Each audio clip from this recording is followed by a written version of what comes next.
तो क्या आपको लगता है कि एमसीक्यूज तुक्का है या लक? जी बिल्कुल नहीं, ये दोनों ही नहीं है। कभी कभी लक काम करता है बट हमेशा नहीं करता। तो अगर आपको कुछ नॉलेज ही नहीं होगी और आप एमसीक्यू सॉल्व कर रहे हैं, तब तो ये बेकार ही जाएगा ना। फिर आप कहेंगे कि मेरा लक अच्छा नहीं है, तो ये सब बेकार की बातें हैं। तो आज मैं आपको एमसीक्यूज के बेनिफिट्स बताऊंगी और उसके कुछ कॉमन बेनिफिट्स बताऊंगी। वैसे तो बहुत सारे, बट जो मुझे अच्छे लगे मैं वही बताती हूँ।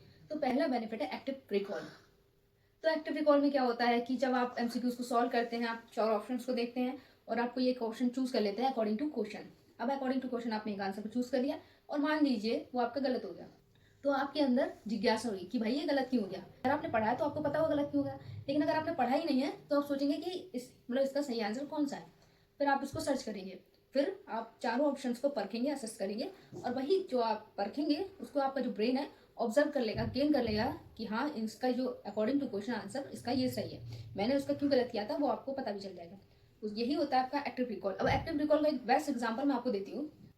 तो बेस्ट एग्जाम्पल है एक्टिव रिकॉल का, जैसे आप कभी कॉम्पिटेटिव एग्जाम में बैठे हैं और वहां पे आपके पास क्वेश्चन पेपर आया, आपने क्वेश्चन को देखा, एक क्वेश्चन उसमें से ऐसा आ गया कि जो आपने एमसीक्यू सॉल्व किए थे, तो आपको कितनी खुशी होगी कि हाँ ये मैंने पढ़ा था। तो वही आपका ब्रेन वही काम करता है एक्टिव रिकॉल में, आपको रिकॉल देता है कि वो चीज मेरी गलत हुई थी, मैंने उसको पढ़ा था और यहाँ पे वो मेरी चीज सही हो गई। तो इसे आप एक्टिव रिकॉल कहते हैं। चलिए अब आपका दूसरा बेनिफिट मैं बताती हूँ।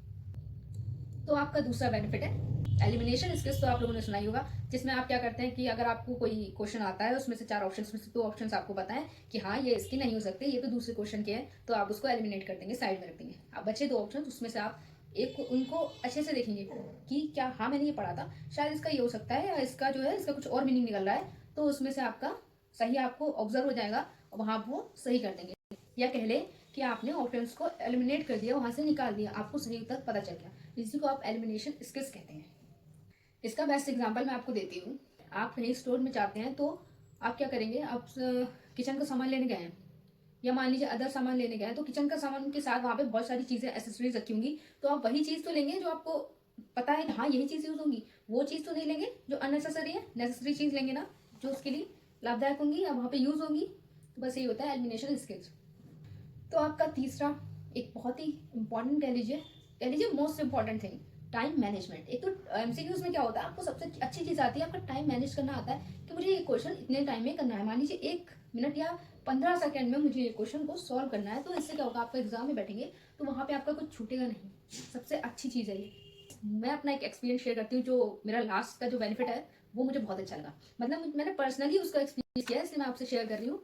जो लास्ट का जो बेनिफिट है उसका नाम तो मैं कुछ नहीं रखा है मैंने, पर हाँ उसको मैं ऐसे एक्सप्लेन करती हूँ। जैसे मान लीजिए आपके पास कोई नोट्स नहीं है, ठीक है, आप बिगनर हो, आप पढ़ने बैठे हो।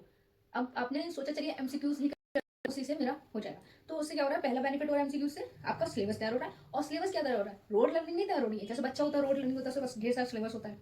आपके इंपॉर्टेंट टॉपिक्स तैयार हो रहे हैं, कम समय में इंपॉर्टेंट टॉपिक्स आपको मिल रहे हैं और जो आपके एग्जाम में हेल्प करते हैं। अब जैसे मान लीजिए, देखिए ये मेरी कॉपी है, अब इसमें मैंने सिर्फ एमसीक्यू से सारे नोट्स बनाए हैं और मुझे ऐसे ऐसे नोट्स मिले हैं जो मैंने कभी पढ़ा ही नहीं था। मतलब समझिए मैं भी बिगनर ही थी और मैंने इससे कितने अच्छे अच्छे नोट्स बनाए। ये देखिए मैंने सारे नोट्स इससे ही बनाए, दिख रहा है। मैंने सारे नोट्स इससे बनाए, देखिए एक सेकेंड, ये देखिए, ये देखिए। इससे आपको गेन होगी। जरूरी नहीं है कि आपको स्पेसिफिक चीजें ही मिले, आपको इससे बहुत सारी चीजें मिलेंगी, मतलब अकॉर्डिंग टू सिलेबस मिलेंगी और एग्जाम के हिसाब से मिलेंगी। आप एग्जाम में इतने अच्छे मार्क्स गेन करोगे ना एमसीक्यू सॉल्व करके भी। तो चलिए आज से आप लोग एमसीक्यू सॉल्व करिए, थोड़ा उस पर भी ध्यान दीजिए। जरूरी नहीं कि आप रोड लर्निंग पे ही ध्यान दें, सिलेबस इतना ज्यादा होता है कि आप कभी कभी उसको नहीं समझ पाते। मान लीजिए आपने किताब खोली और आप बैठ गए, अब जब उसको आपने अपना एग्जामिनेशन नहीं किया तो क्या ही आपको है, कुछ नहीं आएगा। इससे बेहतर एमसीक्यू भी साथ में सॉल्व करिए। मैं ये नहीं कहती कि आप सिलेबस पढ़िए मत, सिलेबस भी पढ़िए, पूरा डीप पढ़िए, उसके साथ अगर आप एमसीक्यू सॉल्व करते हैं तो उससे आपको दुगना बेनिफिट होगा। आज से आप लोग एमसीक्यू सॉल्व करिए। चलिए मिलते हैं नेक्स्ट वीडियो में। अगर आपको मेरी वीडियो अच्छी लगी तो प्लीज लाइक करिएगा, सब्सक्राइब करिएगा एंड कमेंट सेक्शन में कुछ आप बोलिएगा कि आपको वीडियो कैसी लगी, अच्छी लगी या नहीं अच्छी लगी। अगर आपको कुछ और भी टिप्स चाहिए तो वो भी बताइएगा।